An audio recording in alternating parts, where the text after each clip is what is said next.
Токтоп турла, айыл өкмөт тугай туганда. Sen maga WhatsApp'tan şu meselenin uşum aytılgan meselenin baарын бергенсиң. Мен сага ошо WhatsApp'tan да жооп бергенмин. Бул маселе кандай болду, эмне болуп атканын. Бул маселени Замирбек Бешенов сиз да билесиз. Мен кетип атканда сизге айтып кеткем. Тиги орун басарга да айткам. Замирбек Бешенов жогорку кеңештин комитетинде ушундай чакыр болуп атат. Кайрылуунун негизинде ошо өкүлчүлүктү кайрылган өкүлчүлүктөрүн өзүңүз баш болуп келгин деп тынчтык деген бала чакырган. Мен ошону сегизинде сизге да айткам. Мен кетип атам. Мен айткам. Кетип атам. Ушул маселе боюнча Курултайдагы делегаттардын берген суроолору боюнча Сарчелектин немеси. Ошондогу эмени кайрылууду негизинде жергиликтүү элдин жана кайрылуусун депутаттар апарган экен. Апарып ошо курултайдын делегаттары берген экен. Ошо жогорку кеңештин депутаттар айылдык кеңештин депутаттары элдер жазган койсоң. Токтоп туруң. Айылдык кеңештин депутаттары.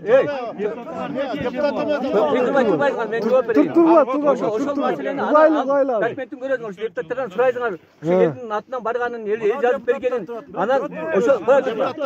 Ошол маселе боюнча депутаттар барбай калган. Бөлөк депутат бөлөк да. Жок, кое тургула. Чакырып барбай калганбы булар? Кое тургула. Бул чакырбайт да. Мен чакырбайм. Депутаттар менен ишем жок. Мен аткарып билигимин.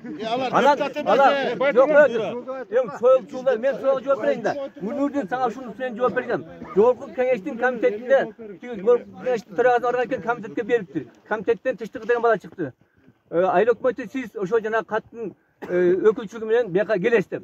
Мен Замирбек Бешеновке дагы кайрылдым, замына дагы кайрылдым. Мен ушул жака ушу чакыруу боюнча кетип атам. 4-5 адам менен сөйгө айткан жок. Мен айтып ошол адамдарды алып келесиң деди. Ошо ал маселеде кой турбайсың. Ал маселеде ошо жазган эменин элдин атына келген өкүлчүлүктү чакыр деди. Айыл өкмөт катары сиз келесиз деди. Мен ошону чекке да айтып кеттим. Сен ошо өкүлчүлүктү алып кетип атам. Силер чыгып туруп жогорку кеңештин комитетинен сурагыла. Кимдерди чакырган? Ошол комитет менен бардык. Ал жерде сүйлөгөндө элдин сунушун ал тиги эме окуду. Бирок мен сүйлөгөндө ногу чың алуу жылдан жылга болуп кетип атат. Ушуну убагында токтотушубуз керек. Мен ал жерде силер көчүрүп жогорку элдин кое тур. Деген дерим жок, кое тур. Ошол жерде айттым, бул бир жактуу болуп чечилбеш керек. Сөзүмдүн аягында уккунуң. Бул эки жактуу болуп чечилиш керек деп анан комитетте мен токтотуп январга калтырганбыз. Себеби баары ошо экинчи жакта угуш керек деген мааниде калтырдык. Андан кийин комитеттен чыгып алды дагы себеби шашылып калды эле. Комитеттин төрагасынын эмесинде ушул сөз болду. Анан комитеттин төрагасы сөз кылган дагы бул маселе эки жактуу болуп чечилет деп январга калтырып ушул сөз калды. Ошо менен калды. 1 минут. Мына сиз азыр дагы айтып атасыз. Туруңуз. 1 минут. Төрөкулке, сиз дагы аз дагы айтып атасыз. Элдин үнүн жеткизип окуду деп, 8000 адамдын атынан сүйлөп атырган. Ошону айтып атам. Жок, ал жерде катта туруп. Мына биздин айылдан башкасы 8000. Сиз айыл өкмөт болуп билесиз, мен билем. Мен депутат эмесмин. Сиз элдин өкүлү эмесмин. Элдин үнүн деп туруп, мен уксаңыз эми уктум го сизди. Az 1 минут. Азыр кайымга айтышасыз. Мен кеткенден айтышым. Бери кара, бери уккула. Мен силердин үнүңөрдү угайын, суроолорду тактайын деп келип атам. Анан таркибен сен суроо бердиңби?